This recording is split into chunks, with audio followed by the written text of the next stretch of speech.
Certains au milieu de vous, vous pensez que vous n'êtes pas heureux dans la vie. Certains au milieu de vous, vous pensez que vous êtes des ingrats. Certains au milieu de vous, vous pensez que vous avez un problème psychologique et vous dites, comment je ne suis jamais heureux? En soi, tu es heureux, mais tu as besoin de plus que ce que tu as. C'est pourquoi Dieu ne permet pas que tu aies ton total bonheur dans ton matériel, dans tes succès, mais que ton bonheur ne soit qu'en lui. C'est pourquoi un homme comme Salomon pouvait dire, vanité de vanité, tout est vanité. Mais Salomon avait tout ce qu'un homme peut chercher. C'est pourquoi un homme comme David pouvait soupirer devant Dieu alors qu'il était un roi. C'est pourquoi un homme comme Moïse pouvait demander encore plus alors qu'il avait vu des miracles extraordinaires. Écoute-moi mon frère, tu peux avoir toutes les voitures du monde, tu ne seras jamais heureux. Tu peux avoir le dernier téléphone, tu ne seras jamais heureux. Tu peux avoir une très très belle maison, tu ne seras jamais heureux. Si c'était ça qui rendait l'homme heureux, Dieu allait envoyer des voitures mourir à la croix et des maisons mourir à la croix. Une seule personne rend heureux. La présence de Jésus. Les voitures et les maisons sans Jésus-Christ ne sont que vanité de vanité. Les beaux téléphones sans Jésus-Christ ne sont que vanité et vanité. Voyager dans le monde entier sans Jésus-Christ, ce n'est que de la vanité. S'habiller bien sans Jésus-Christ, ce n'est que la vanité. Avoir des belles voitures sans Jésus-Christ, ce n'est que la vanité. C'est pourquoi vous êtes étonnés de voir des milliardaires qui se suicident. Pourquoi ils se suicident? Parce que l'argent ne donne pas le bonheur. C'est la présence de Dieu qui donne le bonheur. Et cela sera toujours précédé d'une insatisfaction. Mes frères, Dieu ne nous a pas dit que nous vivrons le paradis sur la terre. Il n'a pas dit ça. Ton problème, c'est que tu es en train de chercher le paradis sur la terre. Il n'existe pas. Mais tu peux vivre le paradis sur la terre en étant dans la présence de celui qui est dans le paradis. C'est ainsi que des fois tu vois un pauvre rempli de la présence de Dieu qui est plus heureux qu'un riche qui n'a pas la présence de Dieu. Je vous dis la vérité. C'est pourquoi pour ma part, l'homme le plus riche du monde, c'est l'homme le plus heureux. Ce n'est pas l'homme qui a le plus d'argent. Elon Musk n'est pas l'homme le plus heureux du monde. C'est l'homme le plus riche du monde, mais il n'est pas l'homme le plus heureux. Donc, ce n'est pas l'homme le plus riche du monde. L'homme le plus riche du monde, c'est celui qui est heureux. Et ne peut être heureux. C'est seulement l'homme dont l'esprit est rempli de la présence de celui qui l'a créé. La présence de Dieu.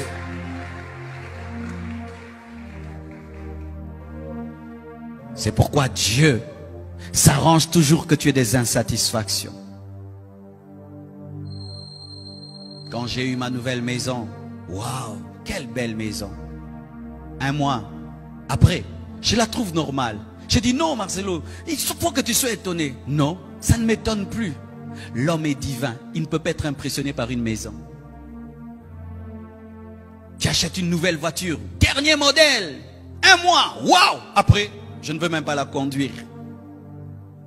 Ce n'est pas divin. Mais Jésus, depuis que je l'ai rencontré, c'est comme si c'est toujours la première fois. C'est comme si c'est toujours la première fois. Ce culte, c'est comme si mon premier culte. Rien ne peut remplir ton cœur, mon frère. Rien ne peut remplir ton cœur, ma soeur. Et tout ce que tu fais comme effort d'étancher ta soif par les choses de ce monde, tu es en train de jeter de l'argent dans une poche trouée. Tu es en train de boire dans une citerne crévassée. Tu cherches à ce que le puits de Jacob puisse te désaltérer. Mais la Bible nous dit que la femme samaritaine avait jeté la cruche et s'était éloignée du puits de Jacob et avait demandé à Jésus-Christ de lui donner l'eau. Le matériel, c'est une citerne crévassée. Je pensais que quand j'irai en Europe, je serais impressionné. J'ai été impressionné pendant une semaine. Après, rien du tout. J'ai cru quand j'irai à Miami, je serais impressionné. J'étais impressionné quand je survolais Miami, quand j'ai atterri. Rien du tout. Pourquoi? Mon esprit a déjà vu le ciel. Mon esprit a déjà vu le ciel. Ton esprit a déjà vu le ciel. Oh mes frères, chère Église, chère Église, chère Église. Les païens recherchent le bonheur dans les choses de ce monde. Vous aussi, vous cherchez le bonheur dans les choses de ce monde. Tu cours derrière les choses de ce monde et tu penses que tu seras heureux. Archi faux. Salomon nous a déjà donné le secret. Il a goûté à tout plus que toi. Et il est venu nous dire, vanité de vanité.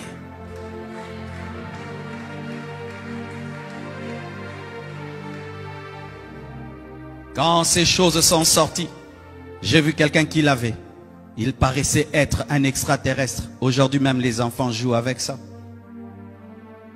Mais il y a des gens qui ont cru que le jour qu'il aurait un iPad, il serait heureux. Aujourd'hui, les enfants jouent avec. Tu cherches quoi? Tu cherches quoi?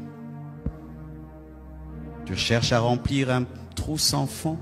Mais il y a quelqu'un qui peut remplir ta vie. Mais tu n'es pas conscient de lui. Quelqu'un qui peut te donner un sommeil de bébé. Qui peut te donner une paix, une vraie paix. Tu fermes tes yeux, tu te sens bien. Tu as la joie, tu as la paix. Tu n'as pas peur de mourir. Tu sais que même si tu meurs, tu iras au ciel.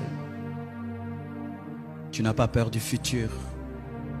Tu n'as pas peur du présent. Tu n'as pas peur du lendemain. Tu te sens bien. Quand la femme samaritaine a compris cela, elle a jeté son vase. Elle a dit, donne-moi, je ne veux plus revenir ici. Je ne veux plus faire des efforts pour être heureuse. Je veux un bonheur qui coule tous les jours de mon cœur. Donne-moi ça.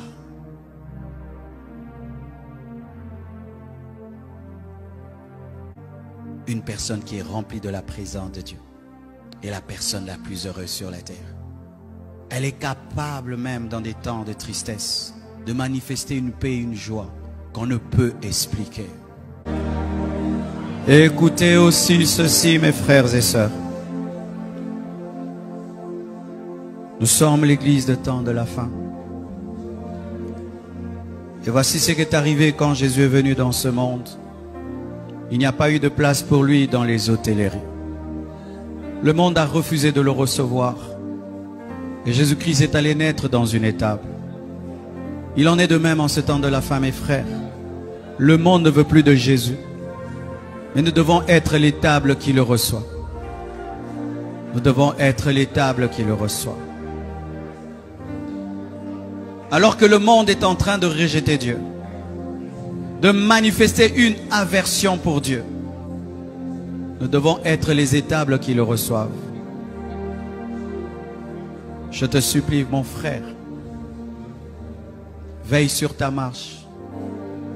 Et chaque fois que tu sens qu'il y a des manifestations d'une perte de soif de Dieu, ne les prends pas à la légère.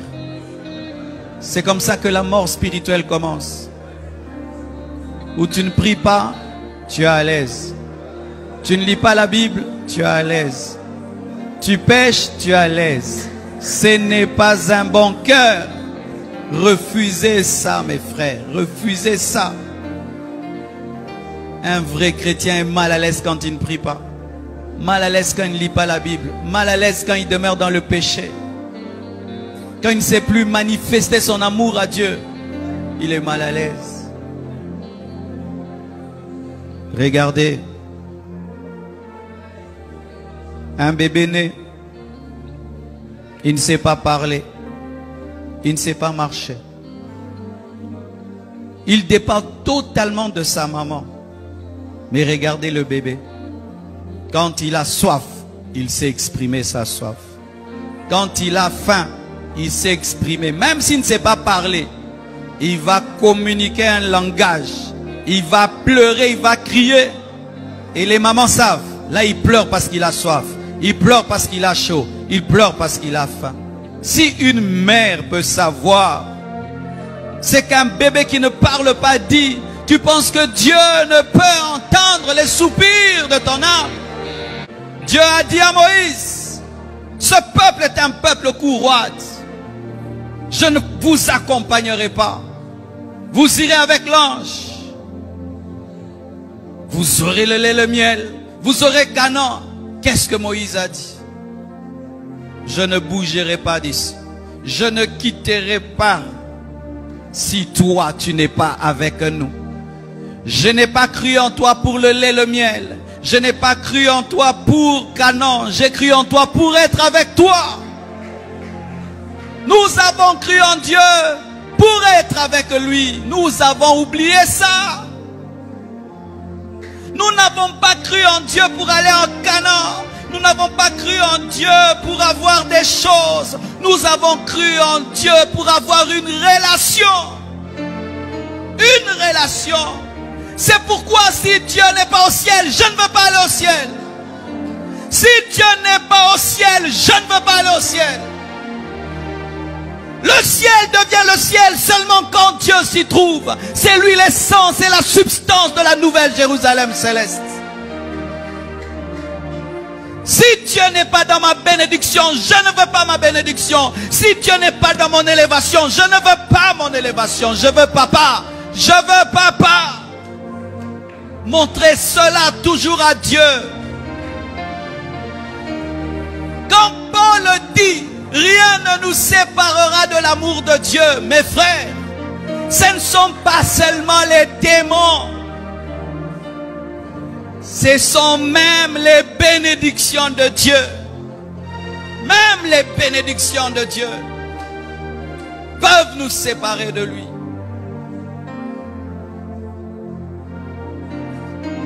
Une soi-disant vie chrétienne peut nous séparer de Dieu. Je refuse le lait, je refuse le miel, je refuse Canaan. Si toi tu ne vas pas nous accompagner, je veux Dieu.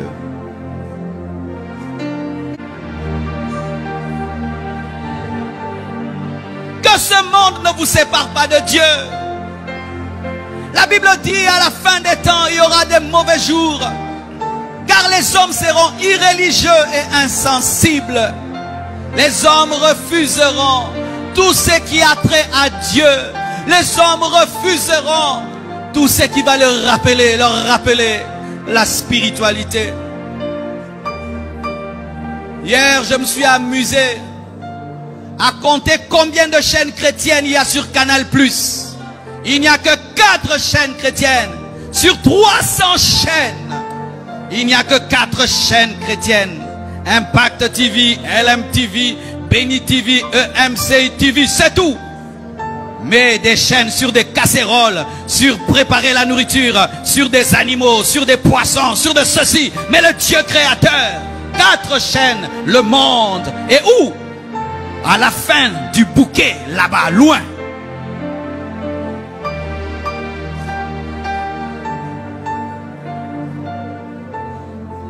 Église, nous nous attendons que ce monde aime Jésus davantage. Ce n'est pas vrai, ce n'est pas écrit dans la Bible.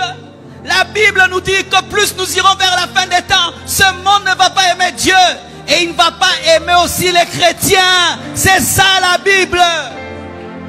Quel monde nous voulons créer qui n'est pas dans la parole? C'est ainsi que nous voulons nous conformer au monde. Si tu te conformes au monde, tu vas perdre la présence de Dieu. Vous serez haïs parce que vous aimez Dieu. C'est ça la Bible. Vous serez persécutés parce que vous aimez Dieu. On va vous empêcher de manifester votre amour pour Dieu. C'est ça que la Bible dit. Il a dit, s'ils m'ont haï, ils vous haïront aussi.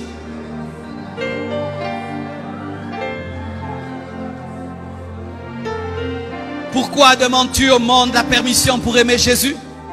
Pourquoi tu demandes au monde la permission pour aimer Jésus? Alors que les hommes ont refusé de recevoir Jésus lorsqu'il est venu dans ce monde. Les animaux l'ont accueilli. Ils lui ont donné de la place. Ils lui ont donné de la place. C'est pourquoi Dieu des fois, et je ne dis même pas deux fois, souvent, se retrouve dans des personnes humbles et simples. méprisable, parce qu'elles au moins savent lui donner sa vraie valeur.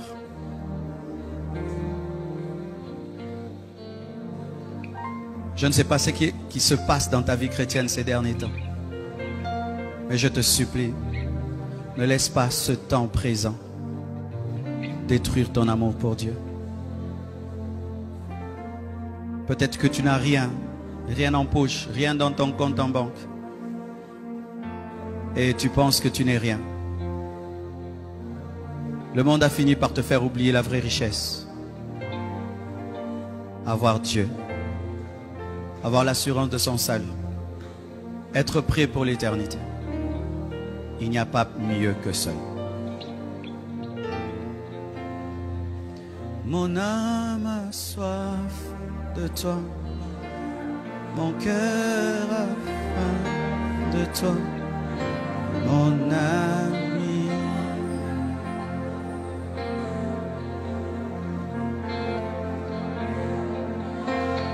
Je suis triste sans toi. Je meurs loin de toi. Mon âme.